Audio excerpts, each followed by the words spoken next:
It's the Musers, the podcast, Cowboys Weekly Edition. George Dunham, along with Bob Sturm, our football friend, is back for something a little new. Bob, this was really your idea like a year ago, and I just blew it off as just a terrible idea and said, I don't know, Bob, no one's going to listen to a Cowboy podcast, but here we are. We're back. Well, it was 2024. People weren't quite sure what podcasts were, so we just needed society to sort of catch up with the medium. But I think we're there now. And no, this is so much fun. It's great to be under the umbrella of the Musers, the podcast, and certainly it's always great to be allies with the Kings. Well, it just means you may have Jerry riding along for some of these, so you just never know. We have a little bit of the oh gosh, this is great. Back too. He lives here. That's amazing. Right here, he right never here leaves. On the podcast. You just never know when he's going to show up. But man, Gene loves it. You and I have been doing something that is sort of like this for years and years and years, and it changes over time. From a text or a phone call or time killing at guys' night out or whatever. Usually it's a text from you saying, "You sure about that, dude?" Yeah, I think so. We just have to check each other's work. But now the film grinding is going on and just all the fun things. And so the idea of a weekly get down with one of my football leaders is just great. So I'm really fired up to go through the season.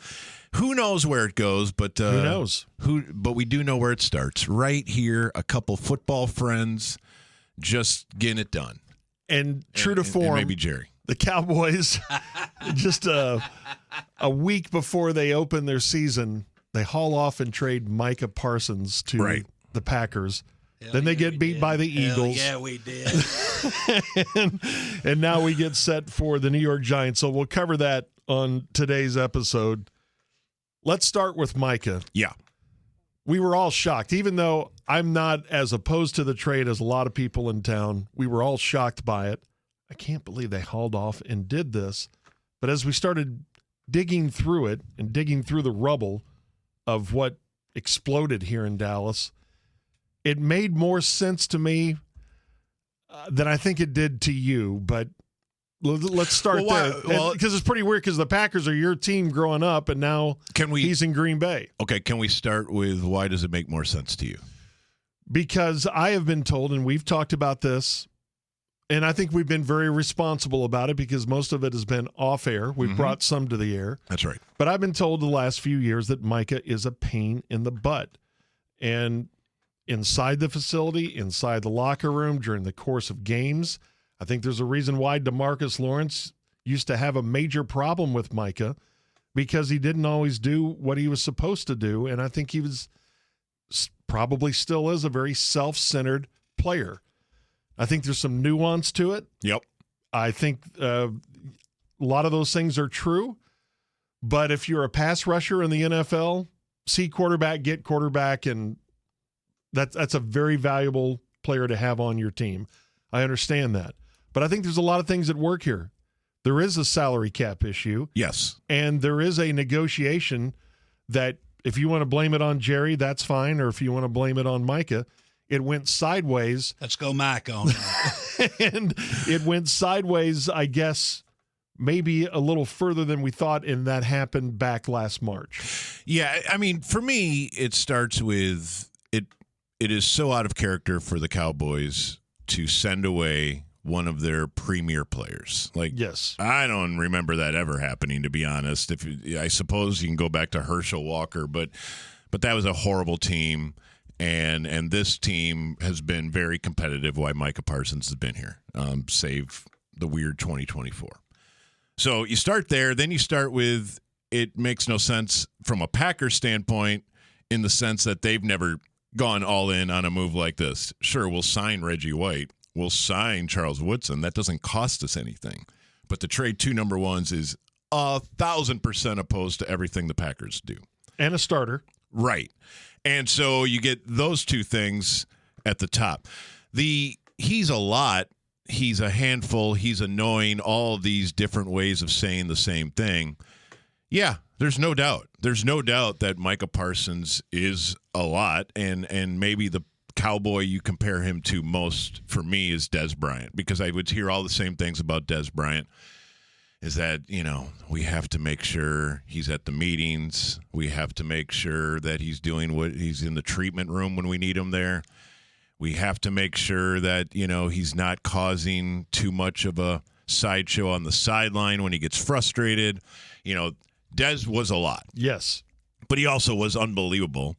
And I think the emotional component, and also the fact that he wasn't really a conformist, were held against him when he started becoming one of the top earners on the team. And so I get that. There's a real objective, like even at the radio station. If you're going to make so-and-so your highest paid asset, you want everyone else to kind of look to him as a role model, right? Yes. They do things the right way. They lead by example. And so to make Micah that guy or Dez that guy does make you uncomfortable. Yes. But speaking of podcast, could we just maybe not have him doing a podcast where he doesn't put his own quarterback in the top 10? Yeah, well, I mean, there's a lot. There's a lot of off-field stuff. My thing that I keep coming back to in this league is so many of the special players are also in that personality. Maybe the greatest one of all, at least in my lifetime, is like Randy Moss. So if you fixated on what Randy Moss did to annoy you, then you lose sight of the fact that he's winning you lots of games every year. And, and now up in Minnesota, here's the other Cowboy thing is we're not winning the Super Bowl even with him. So what's the point? And I hate that argument so much because you can literally say that about any player at any position on a team that hasn't realized its team objectives. This sport is too complex to say we weren't winning with him. I mean, Emmitt Smith in his prime on this Cowboys team is probably not winning titles, but he is possibly the greatest running back this league has ever seen. And so to blame your best players for your team failures is tiresome. And we did this with Romo. We did this with DeMarcus Ware. We did this with Witten. We do this with everybody because they are the most visible and they are the most compensated, and therefore we want to hold them accountable for 30 years. And I just, I think that's lazy. The thing. What about the annual Micah fade? In production, second half of a season, and I want to go back to that Green Bay game again. Holy smokes, where was he? Well, I would say we do have some sample size abnormalities on one hand. I also went back to that Green Bay game because you did pull me offside.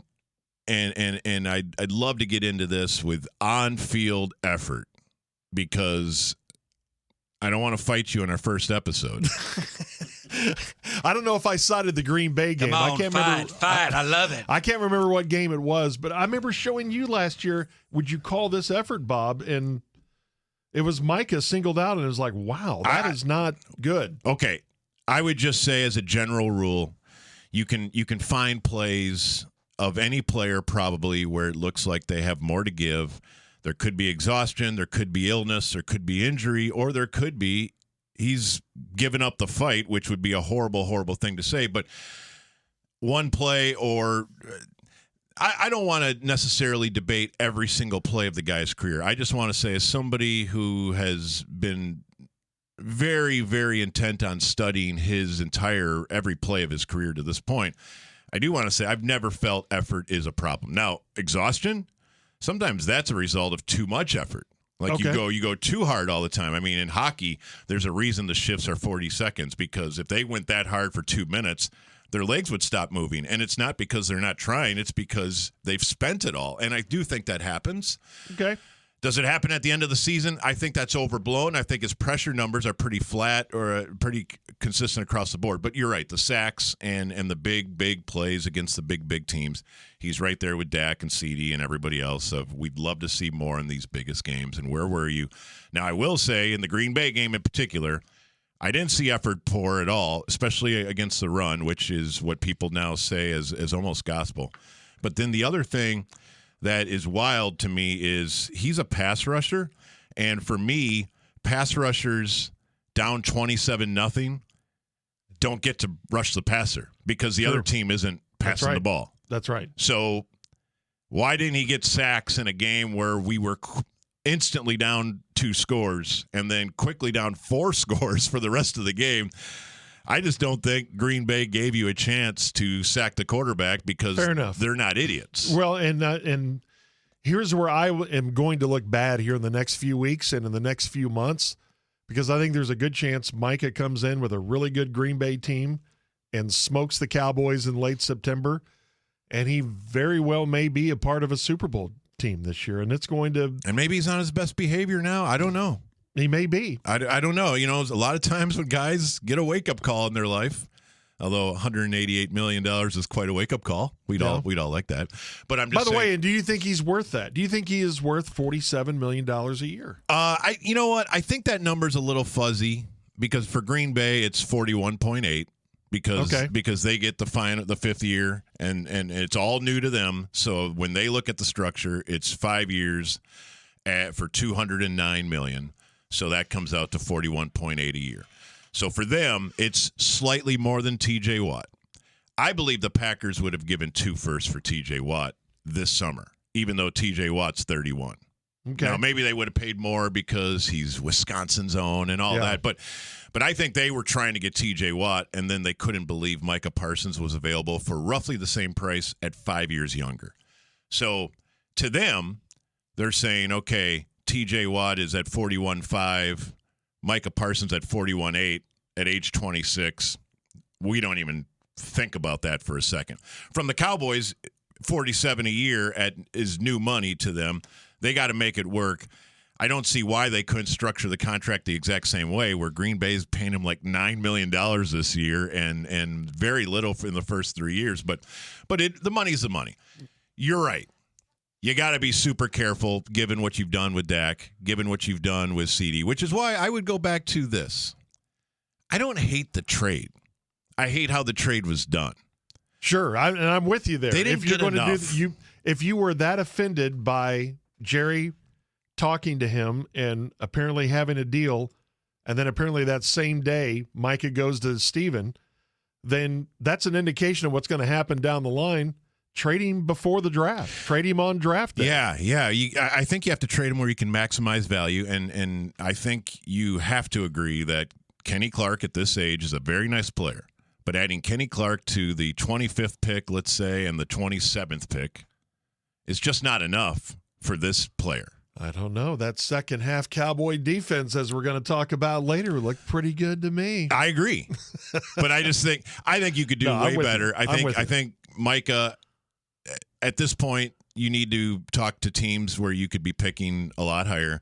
But I do think he's the type of guy that 2 firsts, 2 seconds sounds about right for me. He's too special. And then the other thing, if we're going to talk about I don't want to say bad guy, but what a problematic guy he is in your structure and in your room and podcasts, then why were you trying to sign him?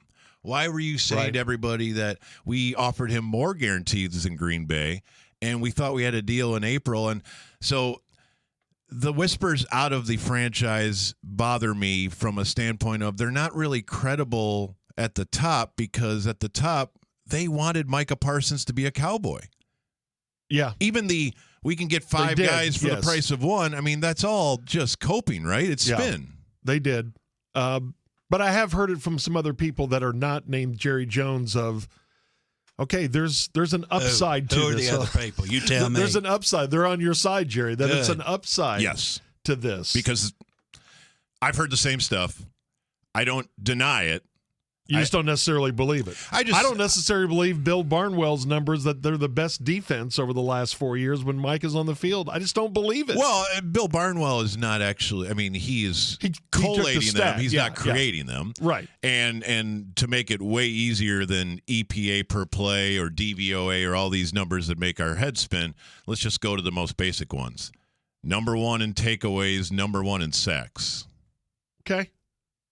That's pretty good. I mean, those are objective, That's right? pretty good. There's no opinion there. And most of those came in the first 12 weeks of the season because in the last 5 weeks, those were I'm hard saying to come from by. 21 to 23, like the entire Dan Quinn era, they were number one in both. Yeah. Over, what is that, 17 times 351 games? That's pretty strong. That's pretty strong. Now you couldn't stop the run very consistently during all that. That's right. And there's more that factors into it than That's just right. that. And people will say, where were your Super Bowls? Where were your playoff runs? And it's, again, that's both true and the most frustrating way to evaluate personal contributions, right? Yeah.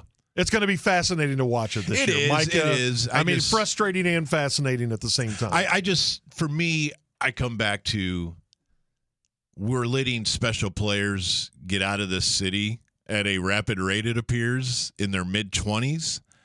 And that's weird to me.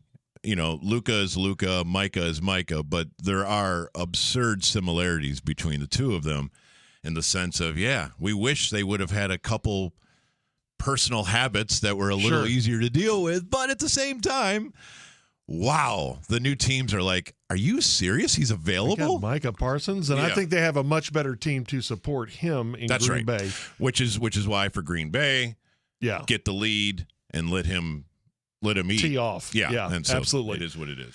All right. We'll talk more about Micah, I'm sure, throughout this year. Let's talk probably about the last time, George. Let's talk about moral victories and what we saw in Philadelphia next. So when you follow the Dallas Cowboys and you lose a game, because they didn't lose many games from 1966 to 1996, it's examined, it's under a microscope, it's, oh my gosh, they blew another one. And you could say that about a 24-20 loss to Philly. But I watched that game, and you've watched that game more than just once. And boy, I leave it thinking, they did let one slip away, but there were so many good things. And I'll start here. Brian Schottenheimer, at the beginning of training camp, said, the thing that's going to make us different is the way we practice. Well, we didn't see anything good in the preseason because nobody played. Right. So it was, okay, let's see how you practiced. And they did some things in this game. How about this one? First two possessions of the game where they score 2 touchdowns. Last time the Cowboys did that with their first 2 drives, 2022. Really? That's why that game, in so many aspects that we'll talk about here, seemed different. Yeah, it felt like the one that got away a little bit. And there's a couple of reasons. One, if you rank the 17 games this season, I would say going in that I think that's the toughest one. Yeah. And two, it kind of feels like you probably should have won that game. So those two things really, and we lowered the bar. We lowered the bar to many Go ahead of and us. give it a good effort. Many of us thought Eagles -8 looked like a really good idea. And not that we endorse gambling at all. That's a horrible thing. They're just picks. And frankly, it's illegal in Texas, so don't even think about that. But I don't know. I support it pretty well, so we appreciate that. Bring on the sponsors. Yeah, we are going to get there. But I thought they battled their tail off, and I think you and I are on the same page in this. If you can win at the line of scrimmage, you can win a lot of football games, and the offensive line was believable. The running concepts we were promised were there. They had 6 or 7 different ideas, not 2 or 3. The motion was there.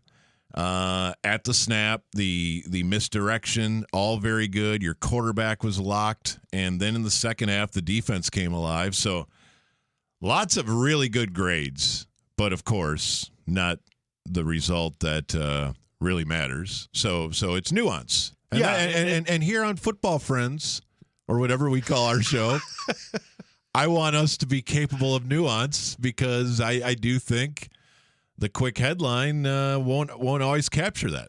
Well, and if you're a detractor of this team's not that good, they got the same problems because they have the same players. Heck, Schottenheimer was here last year. You fumble the ball at a critical time in the game, and that thwarted a drive. But, man, I look at the other drives, and they resulted in either touchdowns or – how about the field goal at the end of the first half? That was well executed. For a team that's had so many clock problems. Yeah. Clock, Jerry. Damn. You lost interest in me now. Over the last couple of years. They've had other problems, too. That was a thing of beauty. I had some clock problems. I got an extra kid out of the deal. Okay. I was waiting for that. But, just little things like that of, okay, you got a late field goal as time runs out in the first half. There was a lot. We'll talk about offense first. We'll get to the defense. And I think you're right. As far as I saw, the word around town, well, Tyler Booker, he's a rookie, he struggled. And he did have a few moments, but what I saw, that offensive line together, by the way, for the first time when it counted against still a good front, even without Jalen Carter. That was a whole nother thing and a game of strange circumstances. I thought they looked really good up front. Yeah, Booker will tell you, I think the offensive line coaching staff will tell you, he can be way better. And if that's a version of first game jitters and whatever, then they're going to be super thrilled with Tyler Booker. I thought Tyler Guyton was decent. I know the grades are what the grades are, and pass pro is always going to be an issue with him until he gets that footwork nailed down and just the balance and so forth that he needs. But honestly, there's a lot to like there.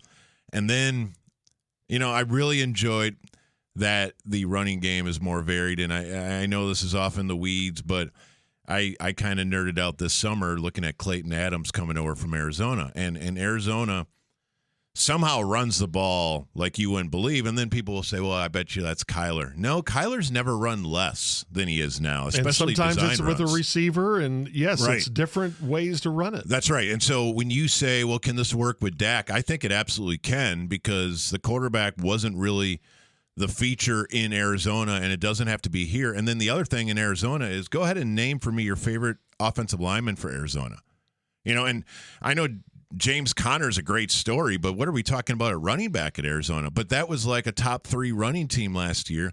And I do think a lot of it is schematics. And schematics are not just the play you run, but the way you dress it up. And to see Kavonte Turpin kind of that orbit motion going one direction and then a naked pitch the other direction, that's the type of thing that can really cross up a defense and outflank them, George. And so last year, and really the entire McCarthy run, was almost entirely outside zone, inside zone. And there was a little bit of like a pull lead component to it, but everything else was almost 0% for the season. And Arizona, they're running power. They're running counters. They're running, a lot of this man gap scheme stuff that we used to see here, and using outside and inside zone as sort of the fastball that everything else is built off of, but way less of it, and then way more other types of runs, even some trick plays in there, getting Turpin going out to the flanks and in space. And I think when you look at it, I think the running game getting going, which means they can't be bottom 5 in the NFL anymore. We've got to get past that. And I think most casuals will say, well, then we need to invest in a running back. That can help. Yeah. But the meat and potatoes of any run game is not a running back. I mean, you put a great running back with a Mickey Mouse scheme and a Mickey Mouse offensive line, he is screwed. We've seen this since we were kids. Absolutely. So I think the running back might be the last piece that you go get next spring. But I think for now, you build up these big investments up front. You get the scheme going, the window dressing going, and voila, you're at least NFL average running the football. Well, and you have the splash plays like the Miles Sanders 49-yard run before the fumble. Mm-hmm. That was the thing of beauty. And to your point, that was not outside zone. That was almost Lombardi like, hey, let's go left and let's take the whole team with us. Pulling out? Yeah, and it was beautiful, well executed. And poor Miles Sanders, I've heard this, well, if that would have been Jaden Blue, he would have scored. I don't know. It was a good heart. He ran it and smashed it up the sideline, and then this is what I liked, and they're not spectacular plays. I don't know about you, but over the last few years, 3rd and 2, 4th and 1, scared me to death with this team. Yes. And they executed those very well against against Philadelphia. Little thing, but I think that was a big step forward. And again, confirmation of this coaching staff to tell these guys this can work. It worked against the defending Super Bowl champs. You've got to make power your calling card. And I don't mean the play. I mean the concept of being a powerful team up front. You can't, I like Brock Hoffman. He's a nice player in this league. He belongs in the NFL. But I think if you're starting a lineman who barely weighs 300, I think you're limited against the Jalen Carters and Dexter Lawrences of the world. That's why you go get Tyler Booker. Now, did you overpay for a guard? Did you know that's the highest guard selected in the NFL draft since 2018 and Quentin Nelson? Oh, wow. Well, he turned out pretty good. Yes, he did. But 12 overall for a guard is pretty rich. Yeah. When we talk about can you pay this guy this much or this guy this much, and they're all resources that you're spending. So if you're going to get a guard at number 12, then you better get one who transforms your front into a power front. We believe Tyler Smith is a powerful man. We believe Tyler Guyton has all the makings of a powerful man. Terrence Steele isn't bad. Cooper Beebe is decent as a center. And if you can line those five up and start pushing people around like we saw on Thursday night, yes, Jalen Carter would have made a difference. There's no doubt about it. But we still have to fall back on their intent in the offseason makes sense because they have not bullied teams nearly enough. And then what the defense is doing is just getting run over in 2024, much like they did in 2020 with Mike Nolan. So the two bookends for Dan Quinn, the Mike Nolan and Mike Zimmer defenses, were just flat out embarrassing. Yeah. In the run game. Terrible. 200-yard run games all day long. And so on each side of the ball, you have got to be able to hold your own at the line of scrimmage. That's why the Eagles are the Eagles, and you're not. And I feel like the steps forward were great. You posted on your X account, some still call it Twitter, at Sports Sturm. I also call it the Death Star, not AT&T Stadium. A defense that had a really tough time in the first half. You nailed it with posting those 8 or 11 running plays. 8 plays for 11 yards. That's what it was. And I noticed that too. And that is Saquon Barkley with, hey, let's just run it on these jokers and put this game out of reach. And they couldn't do it. Yeah. When's the last time you saw a Cowboy defense do that? That's exciting. Man, that whole defensive line has been switched out except Osa. Like everybody else is different from 2024. Sam Williams was hurt. Marshawn Nealon was a puppy and hurt for a good portion of the year. Is anybody else back? Dante Fowler's new. Azaraku's new. Then all the tackles are new, but Osa, right? Yeah. I mean, I thought Solomon Thomas splashed. Solomon is fine. Yeah. Kenny Clark's really good. Toia is fighting in there, and he's going to get better and better. I think your linebackers are better than they were last year, certainly against the run. Yeah, Perrion Winfrey will help when he's ready to roll, I think. So they changed out everybody. They were looking for a certain type of player, and I thought for the most part, even in the first half, Saquon, it was tough sledding. He had that one pitch out to the left where he got some stuff done on a play not that dissimilar to the Miles Sanders play, to be honest. But for the most part, Saquon Barkley, we believe that's the best offensive line and the best running back in the league. And the Cowboys held him to like 60 yards on, was it 16, 18 carries? So that's great. The Jalen Hurts stuff is not great, where the quarterback run component of a dual threat quarterback is something this league is turning into quickly. There are so many offenses that ask their quarterback to go win on third down or go win in the deep red zone. And, this is where you need a better linebacker group. Yep. I don't disagree with what you said about the linebackers in the run game. I would just say in this league, and by the way, this is why if I'm doing a deal with the Packers, I've got to get Edgerrin Cooper back. And I bet if you held their feet to the fire, maybe I'm crazy, but I almost think they probably would have done that instead of Kenny Clark. Really? I don't know. But I do know the Cowboys can't be a great defense until they have more speed at linebacker or more special run and hit at linebacker. Like right now, they've kind of been in the discount bin. Kenneth Murray, God bless him, he played every snap, but he's not good. He's at the end of his career, and I think it's only like year 6 though. Like he's 26 years old, so if he's at the end of his career, that's a quick one. But I guess what I would say is the grades for him, not the be all end all, but the PFF grades for him over his 5 years: 52nd ranked linebacker as a rookie, 90th out of 94, 79th out of 90, 80th of 88, and 85th of 90. So he's in the bottom 10% of linebackers every year. And the Cowboys traded for him and are paying him $7.75 million this year. He's got the green dot. He's playing every snap. And I believe he was the lowest rated defender in run defense in week 1.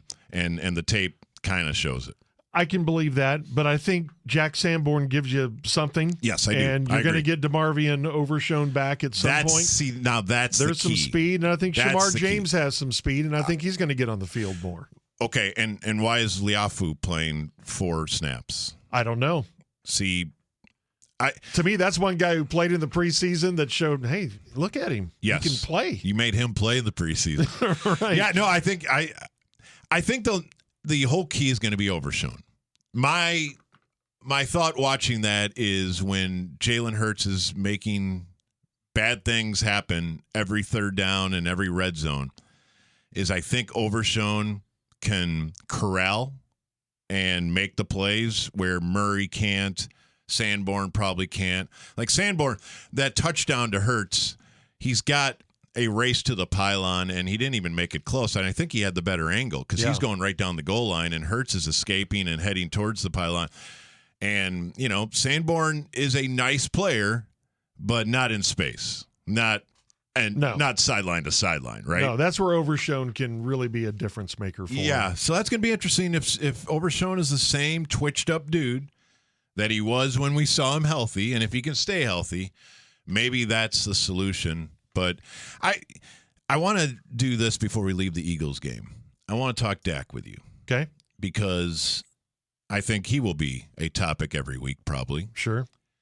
And I do think he has gone from, I just think now, as apathetic as Cowboy fans are, I think they're so over Dak Prescott, kind of we just don't want to look at his face anymore. And,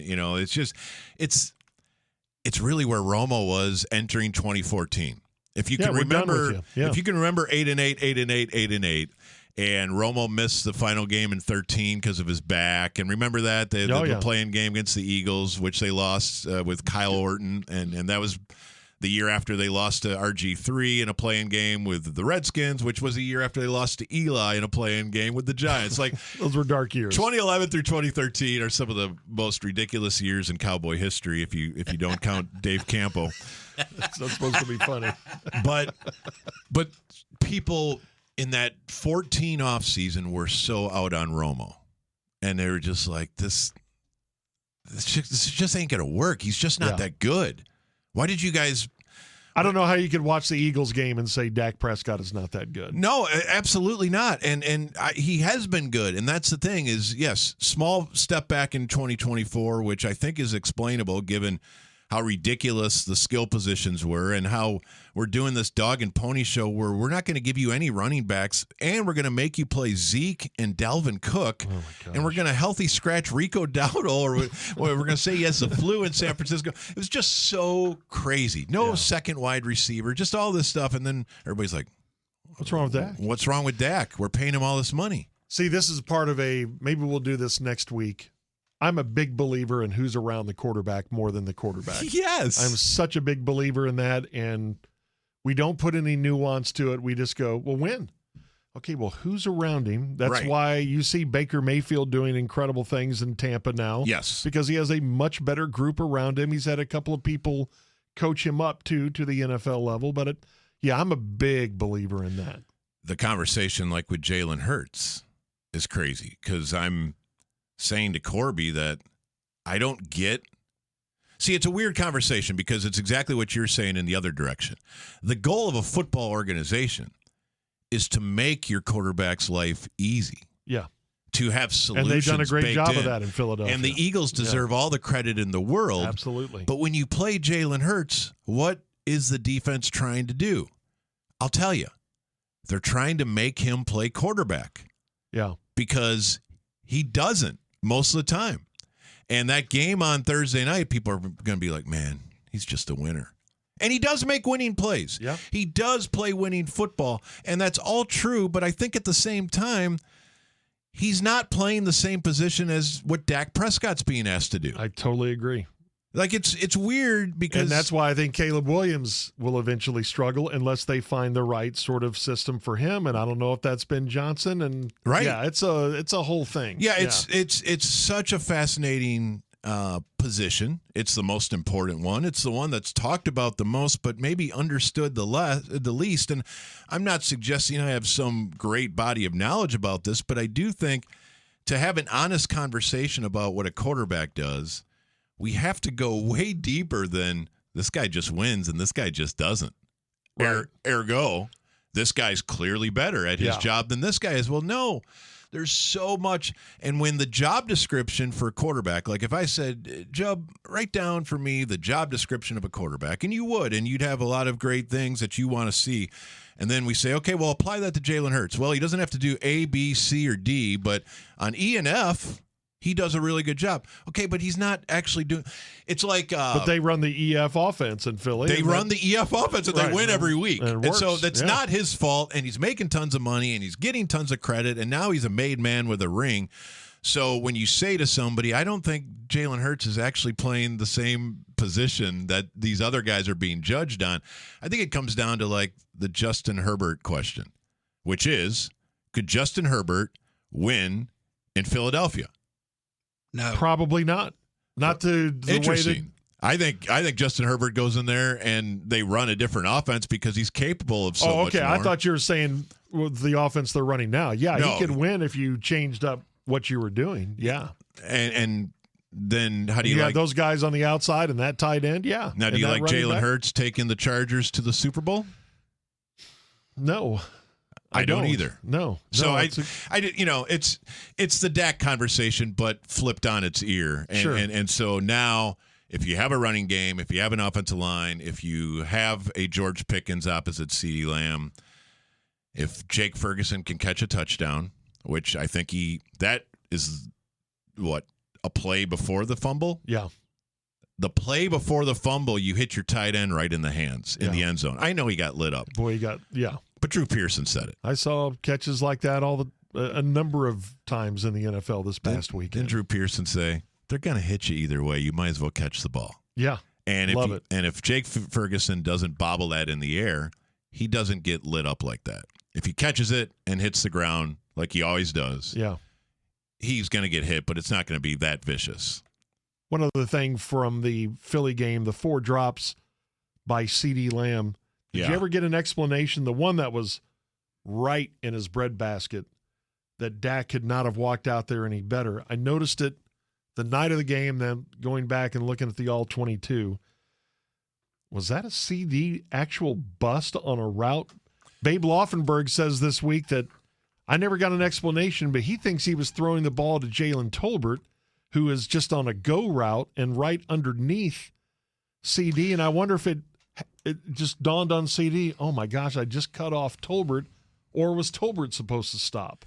Yeah, I don't know. I mean, I also don't know if you're a receiver, once you see the ball in the air, if it's just time to go get it. Yeah. I don't know. And also, I think if you look at the end zone view of that play, I feel like Dak is absorbing contact as he's letting that ball go. So I see what Babe is saying. I also wonder if Dak would say, if I don't get hit, that's out in front of CD. I don't know. You know, there's a lot going on that play. Because CD had his man beat, even if he keeps going down the sideline. Yeah, it's clear there's no route concept where two guys are running into each other 50 yards downfield. So that's not ideal. Which brings us back to what Troy Aikman said last year. I look at these routes these guys are running, I don't know what they're doing. And I thought about that on that play, but I don't know. It's just with CD, another strange play in a strange night. It would be that red line throw, right? Where they talk about, when we go to camp, there's a red line between the numbers and the sideline, which is where the quarterback wants to drop the go route on that red line.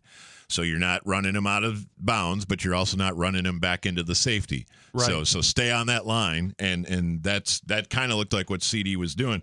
But also, you turn around, and at a point like that in the game, I love that CD is like, this is my ball.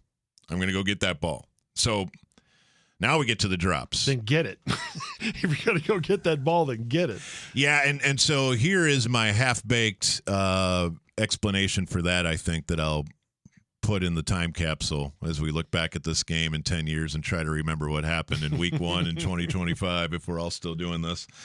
At 10 years, Yeah, I don't know about that one, Bob. Well, anyway, I would say in my head, everything after the weather delay was off in both directions. Which is understandable because it was not a 20-minute delay. It was an hour and 16 minutes or something. Something like that. And then like that. They're playing after midnight on the East Coast, and I'm going to make a bunch of excuses for both teams, but how often do you see a 41-point first half and a 3-point second half?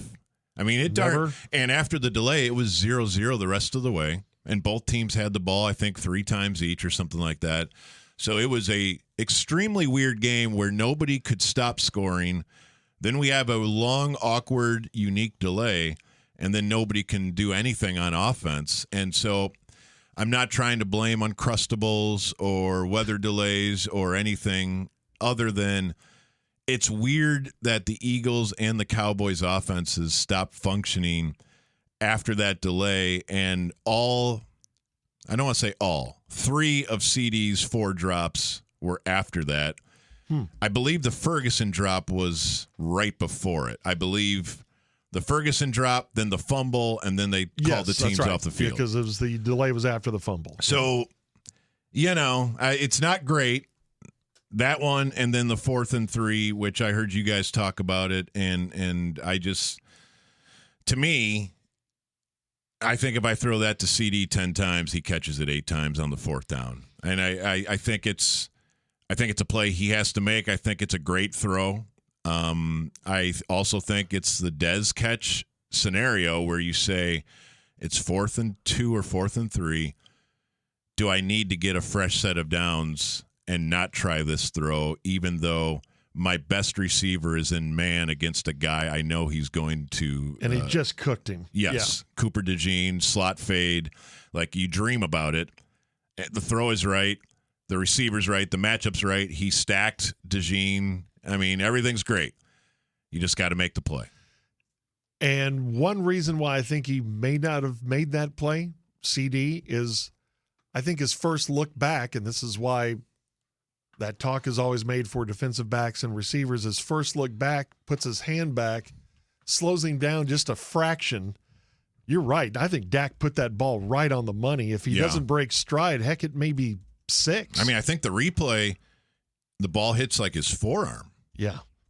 So the hands are past the ball. I don't think you have to leave your feet. No, I honestly, especially don't if you don't look back like that. If you just keep your stride, I think I think if you keep your stride, which might go back to exhaustion, which might be a real thing hour late in the 16-minute delay. Yeah, I mean, think about think about what time you start running on Sunday night and how many routes he's run and how physical that game is and just all these things. So there's a number of excuses, but the takeaway, much like did the Cowboys win the game or didn't they, is did you catch the ball or didn't you? How much are you getting paid? How highly are you touted in this league? CD knows all this. I want to say this about CD Lamb, though, and this kind of goes back to the Micah thing. You have 3 guys who all need top-of-the-market contracts. I think it's judicious to say, which 2 am I going to keep? And if you don't think you need to keep the quarterback, I think you're insane. Not that I think Dak is the best quarterback in the league, but this is a quarterback league. Yeah. And unless you have another quarterback ready, he's the best. We think he's the best. Dak's got to be one of those 2 choices. So now it comes down to CD or Micah, and I think they're both spectacular football players. But I think CD has competed for me at a level that I would say I've got no problem making this guy one of my top paid guys. And I don't think there's any funny business really off the field. I think he does the right thing, and he's not a flawless player. But I think if you said to me, pick two of those three guys, okay, George says I'm taking Dak and CD, and I need to live without Micah. I accept that as a reasonable outcome. I probably would say the same thing, although clearly that's a very difficult conversation because do you need a pass rusher or a big-time receiver in today's NFL more? But I just think what I saw in 2024 from CeeDee Lamb, when Cooper Rush is his quarterback and when he's hurt. He's got a bad shoulder and he's still out there fighting his tail off. Now, the cynics will say, oh, yeah, he needed his 1,000 yards. Say whatever you want. And people are going to say whatever they want till this team wins again. Yeah. But to me, CeeDee Lamb proved last year he's a warrior. Amen. And I think if you like this team, if you follow this team, riding with CeeDee Lamb is probably the right take. I'm with you. See, we agree on more than we disagree. Of course about. we do. Yeah, that's why we're football friends. I wanted more fight than this. Come on. You need to be pitted against each other like I do my kids. Exactly. And you can't let down against the Giants. That's right. And that's what we're going to talk about next. TMTP, Cowboys Weekly Edition. George Dunham along with Bob Sturm and some very familiar voice in the background. Cowboys get the loss in Philly. Now on against the New York Giants. How do you not let down against a team that is so bad offensively? And I thought of you as I watched a lot of that game Sunday and went back and looked at the All-22, which is even worse when you look at it from the Giants' offensive perspective. Back to the quarterback conversation. When he was younger and he was on really good teams that had really good ground games in Seattle, Russell Wilson was a heck of a quarterback. There's no doubt. He's been on some bad teams now. Very Jalen Hurts in many ways. And you put him on this Giants team. And I thought about you, Bob, because I've heard you talk about how quarterbacks hear or feel ghost. There was a couple of plays where Russell Wilson just kind of Uncle Rico'd sidearmed it. Yeah. One time he fell down, and there was really not that much pressure, but that's a guy who's had his ears boxed in these last few years, and I don't blame him for doing that, but it shows how bad their offensive line is. It shows, I think, how good the Washington front is. Long way of saying the Giants' offense right now is a train wreck. Yeah, and honestly, there's a conversation that they should just be going right to Jackson Dart, which we need to touch on here. But you have a coaching staff that's trying to keep their gigs. Right. And so many issues. To Russell Wilson, though, and sort of being careful physically about taking a life-altering amount of punishment as you are riding off into the sunset. Yeah. It's interesting, and I think of Roger Dorn in Major League. I think of even the fighter pilots thing, where once you lose the riskiness, the daredevilish of what makes you a fighter pilot, then they kind of got to put you at a desk, because that's sort of the job, is to risk life and limb for the mission. And not to be too trite, to use a Jerryism.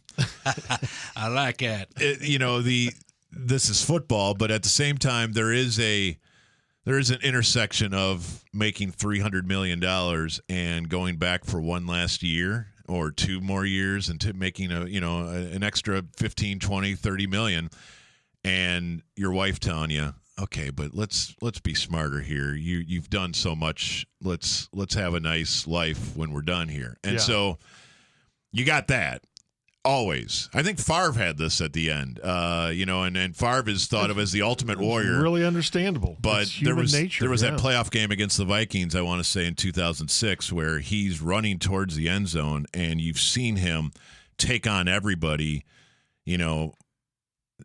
throughout his career at a absurd suicide mission type, kamikaze, I'm gonna get in or die trying sort of thing.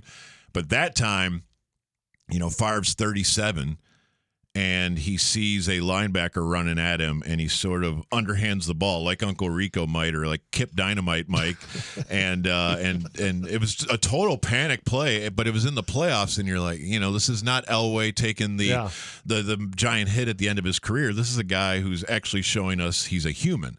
So that's a dark place as well. And now you got Brian Daboll and Joe Schoen, the general manager and head coach of the Giants, who both came over from Buffalo and were both like the chosen ones. Like, if you can make Buffalo into a winner, we want you. It's not that different, Daboll, than Ben Johnson is this year. Like, every couple of years, we find an assistant that can transform a franchise. I'm not saying people were quite as gaga over Daboll, but I know a lot of franchises that wanted to hire him. But see, I love their conversations in Hard Knocks. Now, again, maybe I'm fooled by TV once again, but it seemed logical to me, even as they're getting rid of Saquon Barkley. They made that make sense to me of, I think you got to do it. Well, sometimes you need a little luck, and maybe the Giants haven't received a little bit of luck. But when you look at that administration, they had to get – so when they took the job, Joe Schoen had the 5th and the 7th pick overall that first year. Yeah. And they had to hit on those 2 picks. And if they do, they're going to, be the cornerstones of that administration. Well, it's Evan Neal and Kayvon Thibodeau. And Thibodeau's nice. He's a nice player.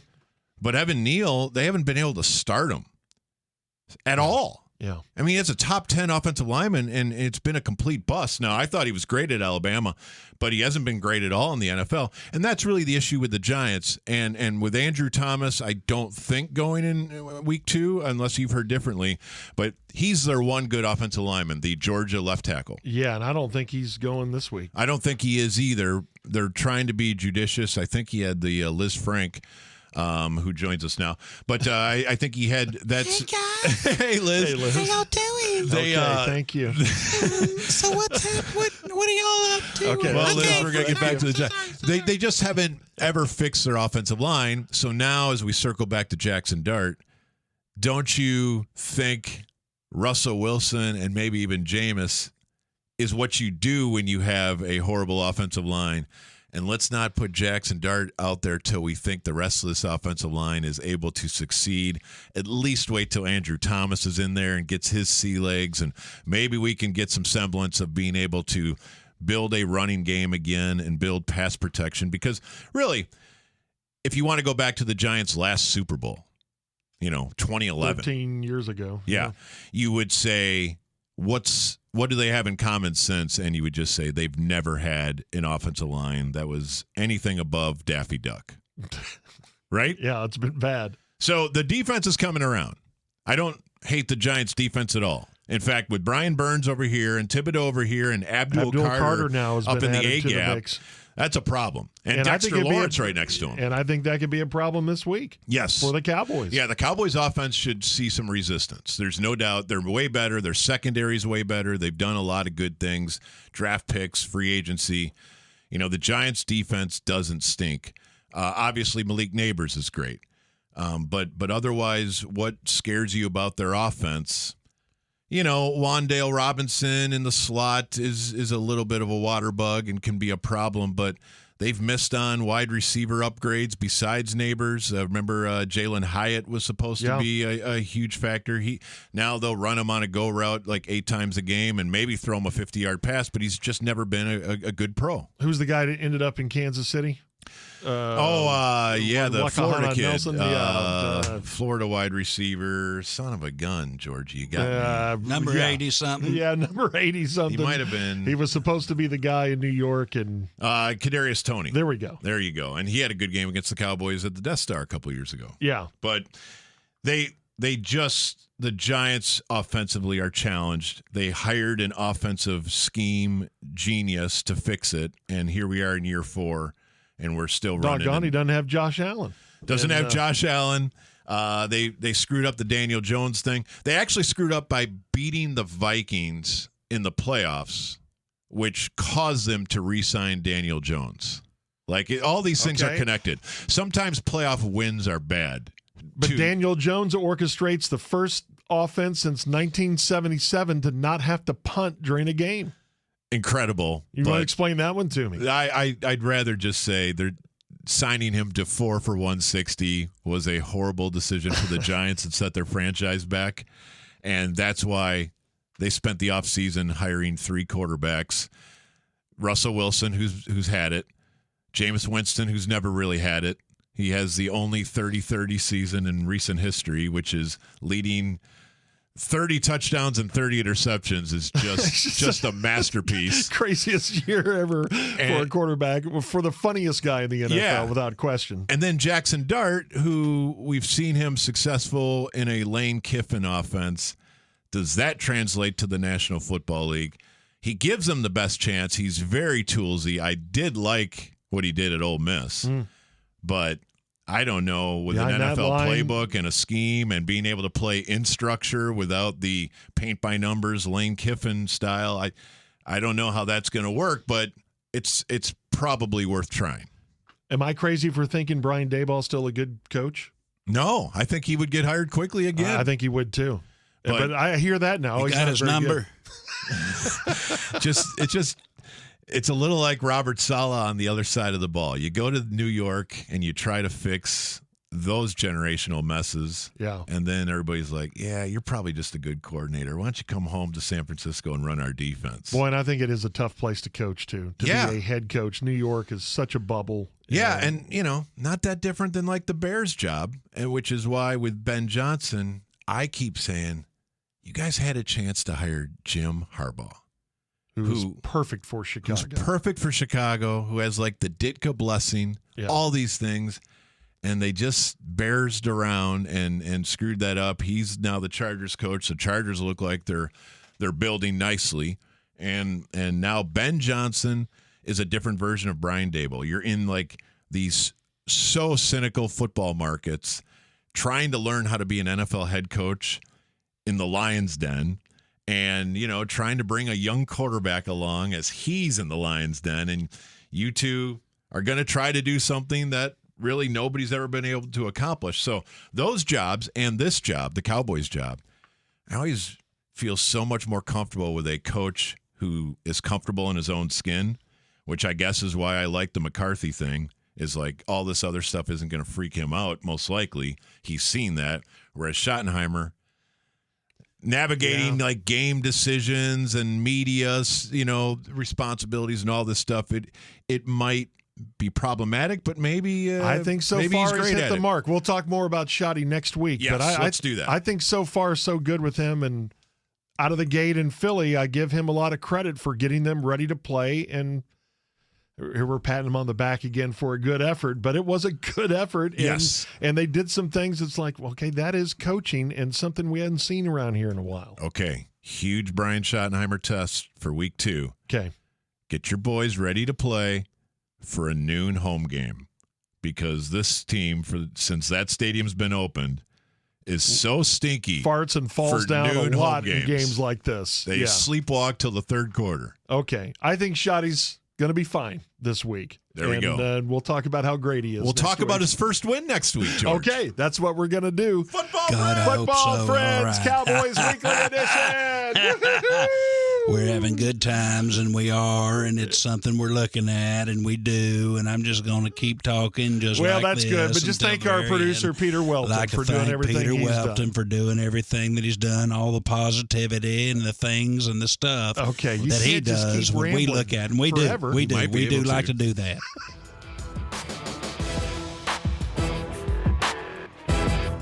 TMTP, that's the short for The Musers, the podcast, if you didn't know. Cowboys Weekly Edition will appear here each and every Thursday. Obviously, the day after the main course, The Musers podcast, which will continue to show up here on Wednesdays. You don't have to do anything other than follow and subscribe wherever you are currently listening. Don't forget, you can also email the guys, and we'll even forward an email to Bob, themuserspod@gmail.com. The Musers, the podcast, and the Cowboys Weekly Edition are both a Tired Head production.